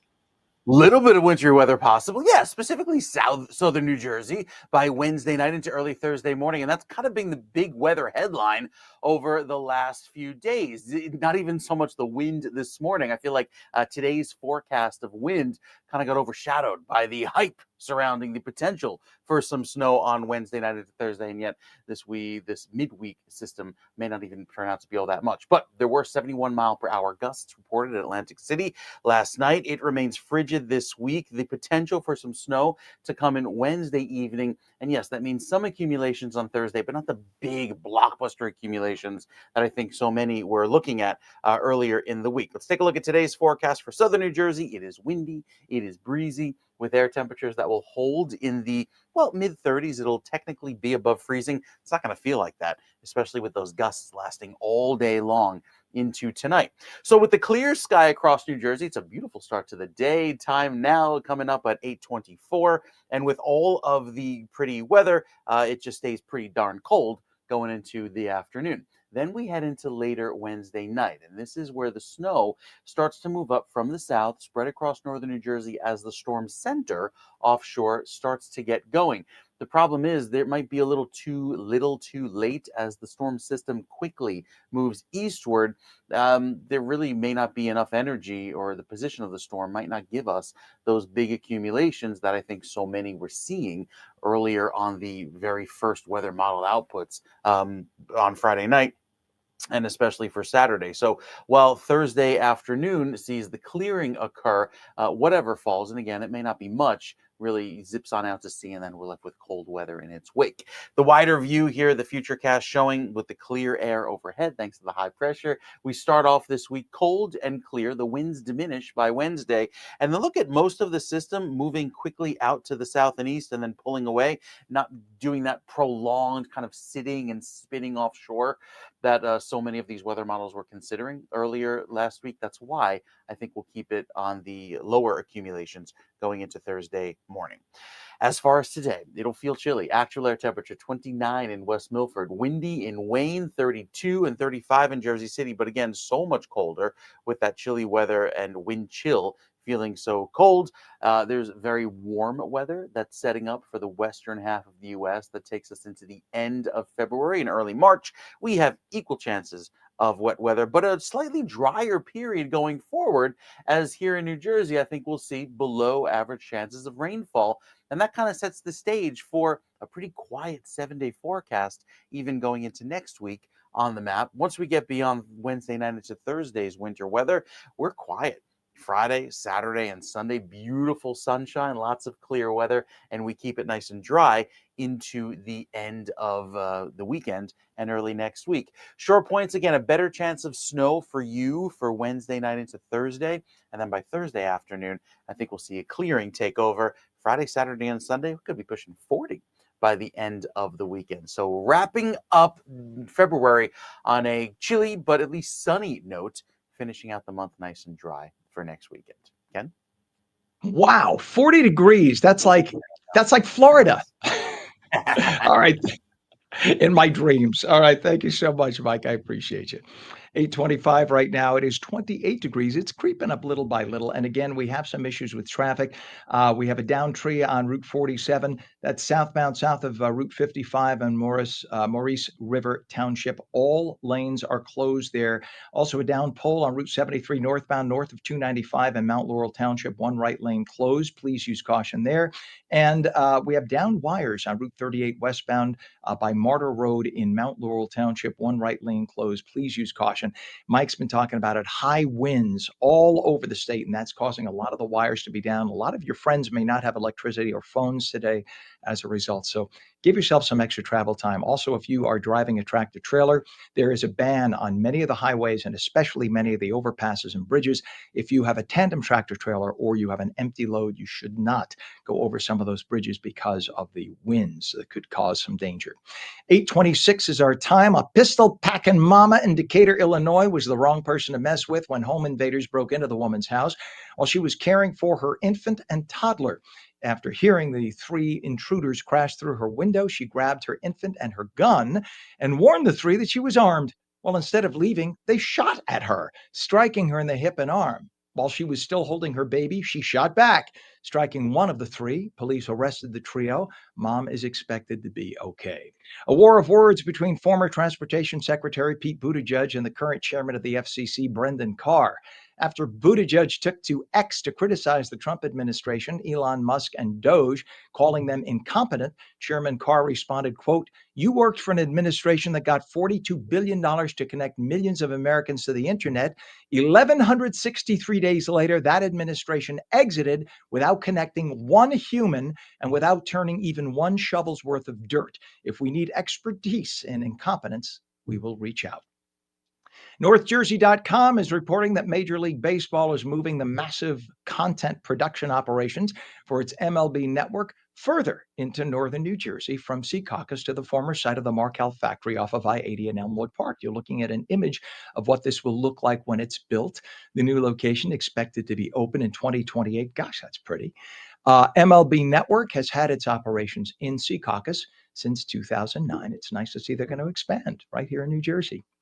And New Jersey Assemblywoman Carol Murphy has introduced legislation to prevent municipalities from approving warehouse construction within 1,000 feet of historic sites. The proposal defines historic districts as basically anything listed on the National Register of Historic Places or the New Jersey Register of Historic Places. The 7th District Burlington County Democrat says this would protect such sites from too much development nearby. New Jersey's home to at least 200 recognized historic sites. And while this sounds good, and it is good to much of an extent, and the spirit of this is definitely good, the worry on the other side is it may prevent, by taking away the authority from local zoning boards, it may prevent local governments from developing and managing their own land. And birthright citizenship refers to the 14th Amendment of the Constitution that says all persons born or naturalized in the United States and subject to the jurisdiction thereof are citizens of the United States and of the state in which they reside. For years, many on the left have interpreted that to mean if you give birth to a baby on U.S. soil, the baby's automatically a U.S. citizen. President Trump said, not so fast. The Constitution wasn't always interpreted that way. And so he signed an executive order mandating that only infants born on U.S. soil to U.S. citizens or to legal residents were automatically citizens. Well, this has many on the left in a tizzy, screaming it was a violation of the Constitution. Now, the president has some major legal backing to support his executive order. In yesterday's New York Times opinion, law professors Randy Barnett of Georgetown University and Ilan Werman of the University of Minnesota say Trump's assertion that the second half of the amendment that states "and subject to the jurisdiction thereof" is essential to interpret the law correctly. It suggests if this were to go to the Supreme Court, that Trump could be victorious without ever having to modify the Constitution. 8:29 is our time. Lots more news and many more fiery stories ahead here on New Jersey Mornings. When we return, we're going to take your calls as well at 888-658-0234. And meteorologist Mike Favetta will return with a full Garden State forecast. Maybe some more wintry weather headed our way. All that and more when On New Jersey Mornings returns in 2 minutes.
Very good morning to you. Another winter storm could be headed for parts of New Jersey. It is 28 degrees, 8:32. I'm Ken Rosato. Welcome to On New Jersey Mornings, straight to meteorologist Mike Favetta with the Garden State forecast. Good morning, Jim Mike. A windy day. Good morning to you, Ken. Yeah, very windy this morning. That wind sticking around all afternoon. The wind advisory up through 6 o'clock this evening for the entire state of New Jersey. And where we've seen the highest winds, there have been power outages as well. We'll talk more about that coming up in just a bit. Cold air filtering into the northern section of the state and really right down to Cape May. 24 degrees right now up in Sussex, with those gusty winds upwards of 48 miles per hour in Atlantic City. This is at 8:33 this morning, so that wind is not giving up.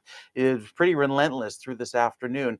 Even in Morristown, 39 mile per hour gusts. That means wind chills currently feel like they're in the teens or low 20s statewide. So some very chilly weather with just about every county in New Jersey, with the exception of Essex and Hudson, now dealing with some power outages. This map updating every few minutes here. So anywhere from 1 to 5,000 customers in Ocean, Burlington, and Camden counties.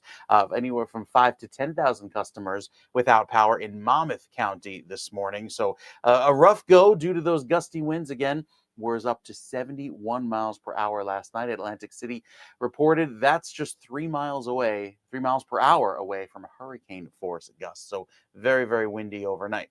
Now, the forecast today keeps the gusts around, but also the cold air. It stays very blustery into this evening as the cold air digs its heels in, makes it feel much colder than the actual air temperature of 6 degrees, actually 12 over in Newark and 15 in Long Branch tomorrow morning. And then by Wednesday morning, we do it all over again. We're back down in the teens and single digits for actual air temperatures. Wind chills knock off another 10 degrees beyond that.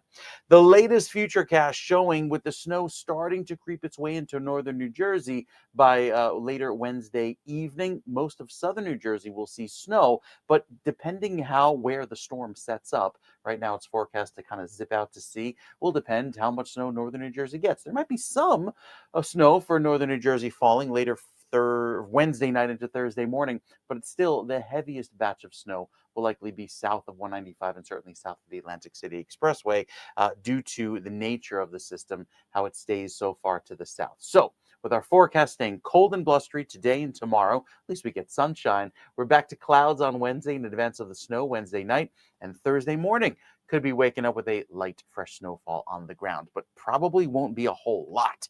We'll talk more about that and explain why coming up with another weather check in a few minutes, Ken. All right. Thank you so much, Mr. Mike. We appreciate that. It is 28 degrees at 8:35. And we were talking with our director, Pam, before. Excuse me for looking away for a second. I want to bring up her email to me.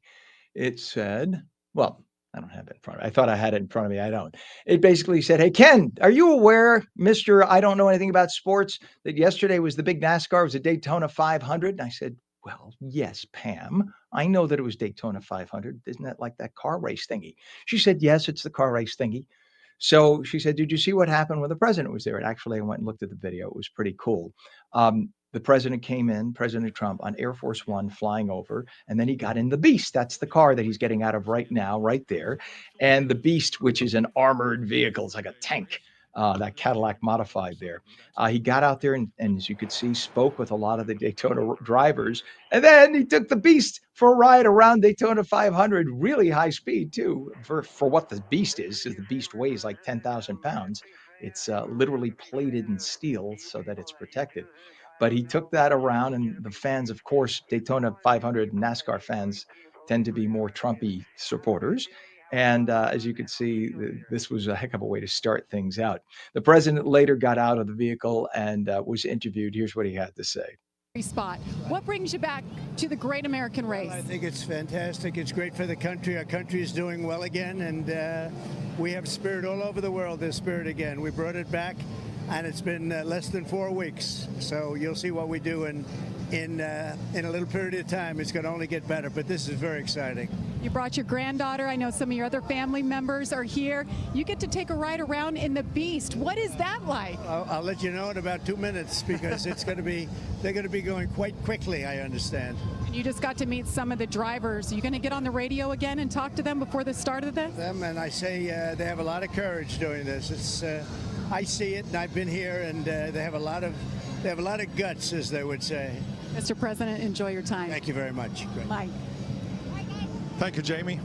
What a day in Daytona, the 67th. And that is President Trump's little granddaughter, that little cutie. I love how he says, they have a lot of guts, they would say. As only President Trump could say. It's a lot of fun. You know what? You got to have a day like that where everybody just comes together as Americans. And I mean, it's a silly, fun, you get in the car, although it's not so silly. I mean, it's a dangerous sport. A lot of people die, obviously, driving NASCAR. But I think Americans love to kind of uh, show off the mechanical prowess that Americans have. No matter whether you're Democrat or Republican, you just come out and have fun and you race cars and you just be kids, and it's a competitive thing and it's a fun thing and it's good to see. And I hope that whether people who were there supported the president or not, that they had a great time as just Americans doing an American thing. I mean, it's something that really uh, is bigger here than anywhere else on earth. Even though automobiles were not, I mean, they were invented actually in Germany and Italy. They had them before we did, but we took them and kind of sailed with them, if you will, right? All right. So here's a story you're not going to get from legacy media. It doesn't fit their narrative, of course. The New York Post is reporting a very frightening story. This just happened in New York. A migrant transgender woman, so a man at birth who is a transgender woman, who was wanted by federal immigration officials, allegedly stalked a boy in Manhattan and raped the boy. This happened last week. According to police, Nicole Suarez allegedly followed the 14-year-old into the bathroom of a bodega in East Harlem Tuesday and then attacked him. The boy then left the bathroom, got some witnesses who called police. The 30-year-old Suarez, who was from Colombia, was charged with rape. Now get this, and this is the key. When sanctuary states and cities do not cooperate with ICE, and you have people who are potential criminals who are allowed back on the street without ICE being contacted. Suarez had been wanted in, guess where? New Jersey and Massachusetts. ICE had a detainer on her, but the local officials don't hold people because they're sanctuary states. So they let her go. And as a result, what did she do? She destroyed a boy for life by raping him in the bathroom of a bodega. So this boy's life is ruined because for some kind of virtue signaling, the leftist politicians in New Jersey and in Massachusetts and other states like New York refuse to hold criminals for ICE. If these to be arrested, they had to have committed a crime other than just being here illegally, which in itself is a crime. But New York, New Jersey, Massachusetts refuses to cooperate with ICE in that case. You don't want to report people here illegally? That's bad enough. I think you're violating federal law because you could say, well, there's no federal law that says we don't have to follow federal law. Let me remind you that if somebody robs a bank in your city, they are violating not local law, but federal law because a bank falls under the Treasury Department. If somebody is kidnapped and arrested for kidnapping in your city by your local police, those local police are following a federal law because kidnapping is an FBI jurisdiction. So why is it that local municipalities pick and choose what federal laws to enforce? So you could say all you want, we don't have to enforce that. You do take an oath to uphold the Constitution. And the federal government mandates that we retain illegal migrants. You don't want to retain them just because they're here illegally? Okay. But once they've committed a crime, why do you go out of your way to keep it a secret and smuggle them out the back of the jail and let them out the back way so that ICE cannot come in, especially when ICE issues retainers? You are violating the retainer. Anyone who violates that retainer should be arrested because you are violating federal law in that case. But it goes on over and over again. So records show prosecutors asked the Democrat elected female judge in this case that Suarez be held on a $1.5 million bond due to the nature of the crime, raping a child, a boy. But the judge, who just started her office last month, her whole political judicial career, lowered the amount from the $1.5 million bond that the prosecutor, the Democrat prosecutor, asked for. The Democrat elected female judge said, we'll lower it to $100,000 bail. Now, the person still has not been able to come up with that, but $100,000 bail is accessible to a lot of people. You can go to a bail bondsman and get that money. For now, Suarez remains on Rikers Island, and hopefully soon, Mayor Adams says that he will permit the feds, ICE, to come into Rikers Island and have an office there permanently. Originally, under previous Democrat administrations, they wanted Rikers observed by the feds, believing there was some local abuse going on there. So the feds do have a foot in the door at Rikers already. Maybe they could take over cases like this where you have people there illegally and ICE can retain them. House Minority Leader Hakeem Jeffries, a Democrat, attempted to criticize President Trump and the Trump administration yesterday on ABC News. Host Jonathan Karl, who himself is quite liberal, pressed the Jeffries, the minority leader, about the president's high popularity among voters. You may recall CBS News, not a conservative outfit, just polled Americans and found that 53% of all Americans, Democrat and Republican, because in order to be 53%, you have to have a number of Republicans in there, they have a positive view of President Trump just 3 weeks into the administration. All Jeffries could say was, quote, "We were told that grocery prices would go down on day one on January 20th. Costs aren't lower. In fact, costs are increasing. The costs that are increasing, in fact, the only costs that have gone up are the cost of eggs, and that is due to the bird flu, which existed prior to Trump during the Biden administration. And it's not Biden's fault either. The bird flu is a virus and it exists in nature. It's neither of their fault.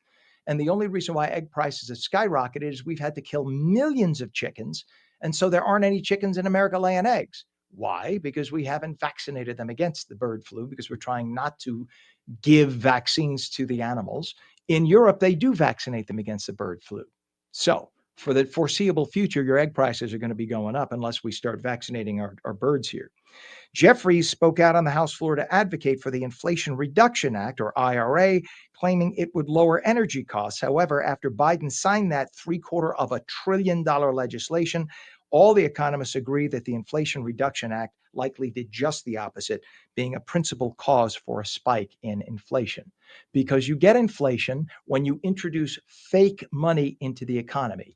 If you have $100 in your pocket, and the government prints $100 more and distributes it to everybody, suddenly the 100 in your pocket is worth 50 because there's another 100 that was unearned that was distributed. You understand?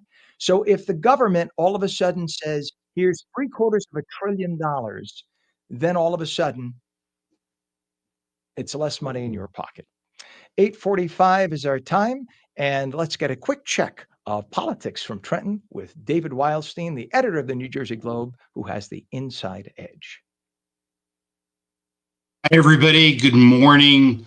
Welcome to the Inside Edge. Today is Thursday, the 13th of February.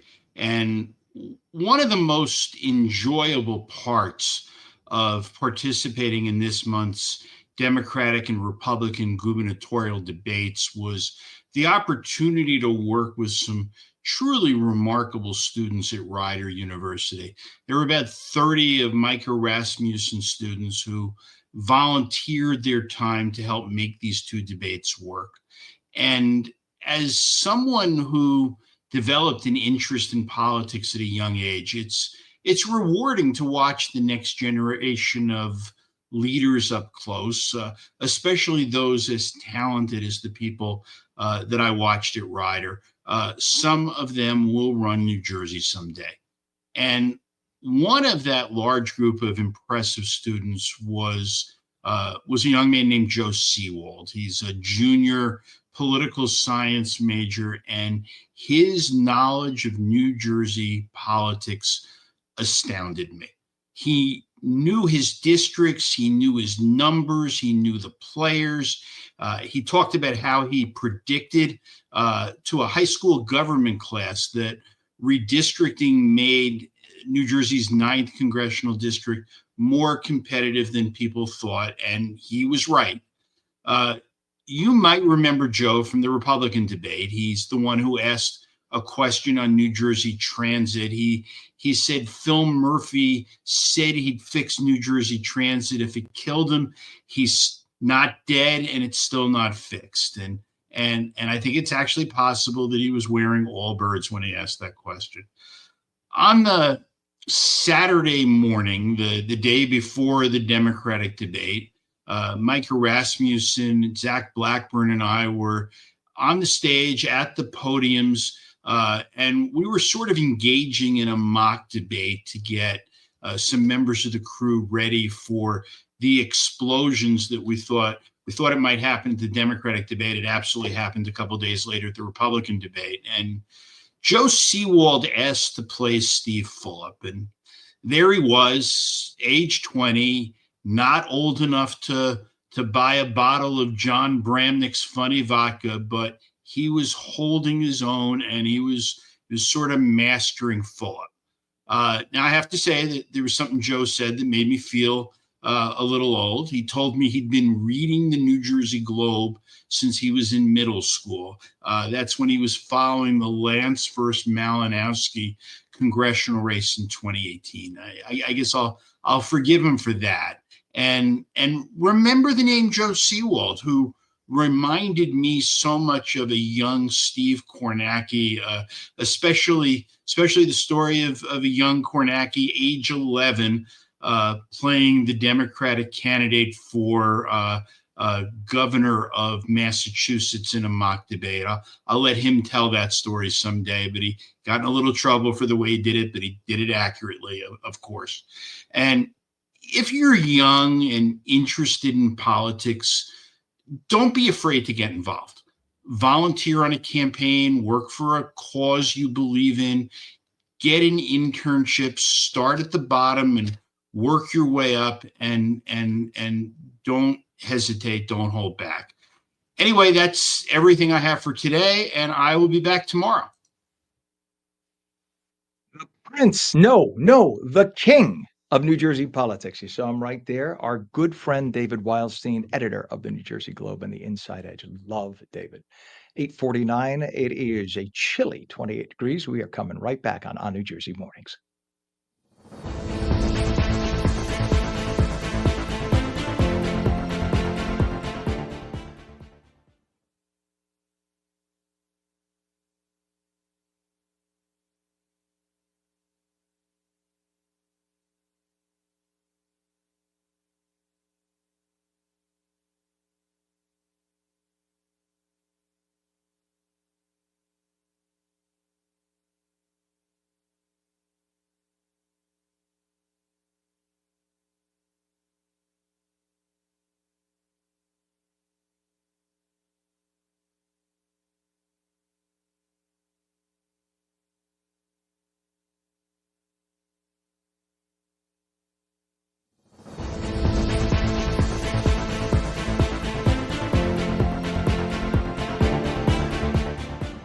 It is 28 degrees, 8:50 right now, and meteorologist Mike Pavetta standing by with a final check for the morning of the Garden State forecast. Maybe a little wintry weather headed our way, but in the meantime, mega windy today. Yeah.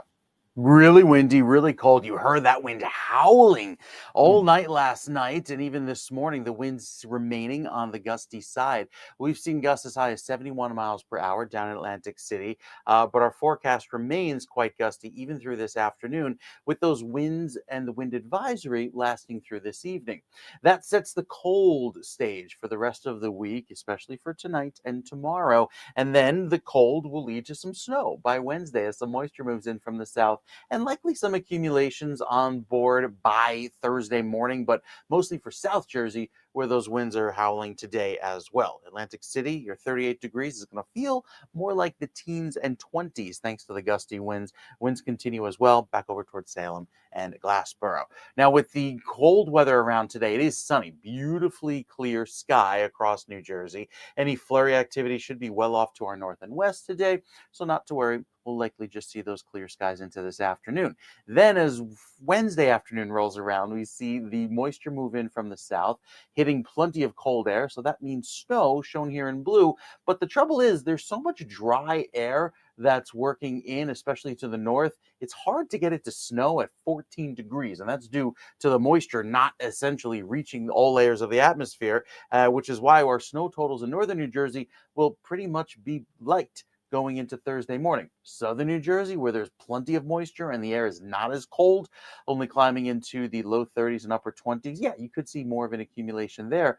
But notice how all of the energy offshore stays offshore, allowing for a limited period of snowfall throughout the overnight Wednesday into Thursday morning, meaning snowfall totals will be limited north and west of 287 and even north of Route 78. I think no more than a few light inches by the southern half of the state, south of 195, and especially the AC Expressway. That's where there's the potential for deeper snows by Thursday morning. So it's one to watch, especially as the wider view showing the system move in. But again, with that high pressure pretty much dominating our weather, initially, a lot of these weather models thought, okay, well, if there's a high parked in place, that means the storm doesn't have anywhere to go and kind of sits and stalls out offshore, just providing hours and hours of heavy snow for most of New Jersey. That may no longer be the case. Now, with the system moving a little more quickly and the air being very dry, it allows for some of that snowfall total to be much lighter. And so that will probably be the ultimate scenario going into early on Thursday morning. The winds continue through this afternoon. 29 in West Milford feels like 18 when you factor in the wind chill, and that temperature in Morristown of 32 also feels quite chilly. But there is some milder weather ahead. It's not going to be all these lovely shades of orange and red you see here off to the west, which simply means an above average chance of warmer weather. What we will have closer to average weather. That means like 30s, 40s by the time we get to next week. It'll also be drier than average through the end of the month here in New Jersey as we head into the beginning of March. So drier weather ahead after our last round, our bout of winter weather in the northern sections of the state. And then we ultimately see temperatures climb back above freezing each afternoon for Friday, Saturday, and Sunday. Nice dry weather as well. Southern New Jersey, better chance of heavier snow. That's Wednesday evening into Thursday morning. And then depending on the storm track and its intensity and timing and how fast it moves out, that ultimately will determine how much snow you get. By Friday, Saturday, and Sunday, highs climb into the upper 30s, even into the low 40s by Sunday. So some very pleasant weather ahead beyond this week's harsh, harsh cold, Ken, as we head into the next few days. 29 degrees, Mike. And by the way, I just want to draw this distinction between Mike here and myself, Favetta Rosato, both with Italian names. Mike, pleasant, warm father, husband, good guy. Me, not so much. Me, fiery, loud, obnoxious, and crazy, crazy. But it's nice to see that there are both types of Italians in the world. So don't hold it All against all entertaining. Italians. You can never have a dull moment with an Italian American in the room. Always entertaining. Hey, we gave the world National Tortellini Soup Day. I'm just Mm-hmm. saying, you know? Mm-hmm. All right. Yes. We will check back with you tomorrow. Meteorologist Mike Favetta, have See a you then. wonderful day. Thank you, sir. Always a You too, pleasure. Ken. It is 20. Yes, sir. It is 29 degrees right now at 8:55. Hey, Pam, our director, reminds me, we showed video before of the Daytona 500 yesterday and President Trump there, and she said, Ken, you forgot to mention who won. Okay. I'm sorry, Pam. I'm sorry. Congratulations to William Byron, who has back-to-back Daytona wins now, 2 wins in a row. So William Byron, out of about 40 cars, he wins a Daytona 500. Congratulations. 8:56, European leaders are upset that President Trump is upsetting their status quo. Word was that French President Emmanuel Macron was convening European leaders for an emergency summit in Paris today to discuss the challenges posed by President Trump. It was not immediately clear whether the meeting would involve all EU leaders or only a smaller group of countries. Entrepreneur and former presidential candidate Vivek Ramaswamy has filed paperwork signaling that he is running for governor of Ohio. The 39-year-old has hinted at running for the position since parting ways with the Trump administration's Department of Government Efficiency on the day the president was inaugurated. The Associated Press reported Friday that Ramaswamy would formally launch his campaign in his native Cincinnati on February 24th. New crime wave in Brazil, and get this, it involves weight loss drugs. Sao Paulo, the largest city in Brazil, with like 14 million people, they've seen a rash of pharmacy gunpoint robberies in which the thieves come in and demand what is in the refrigerator. in the refrigerators where you keep weight loss drugs such as Ozempic, Wegovy, and Saxenda, all drugs that many in South America's largest nation desire, but most can't afford. The average Brazilian makes about $300 a month. Those weight loss drugs cost about $150 a month. And the Trump administration suggests to Ukraine the U.S. be granted 50% ownership in the country's rare earth minerals, such as lithium. The administration also says there's an openness to deploying American troops there to guard them if there is a deal with Russia worked out. Our time now is 8:57. That brings us to the end of our show. Remember, each day we keep our phone lines open. We invite you to get your friends as well to give us a call on New Jersey Mornings. The number is 888-658-0234. Tell all your friends about us. And you can stream us at ONNJ.com, Roku, Fire TV, News On, Samsung TV Plus, Apple TV, YouTube, Facebook, and X. We now stream live on Twitch. Just go to twitch.tv/on New Jersey. Catch you again tomorrow morning at 7. Until then, have a wonderful day.